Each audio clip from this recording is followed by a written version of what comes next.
wafdigu wuxuu ka qayb gali doonaa shirka arrimaha Soomaaliya looga hadli doono ee ka dhici doona London.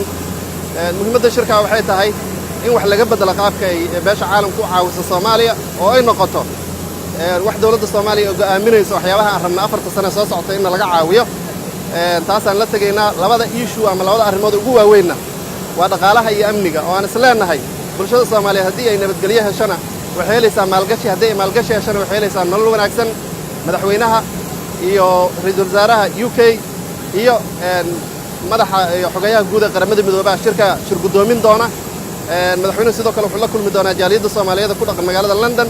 waxaan rajaynaynaa insha Allah safarkaas inaan kala soo laaban doono natiijooyin wax ku ool ah oo dalka iyo dadkaba wax ka bedeli doona insha Allah.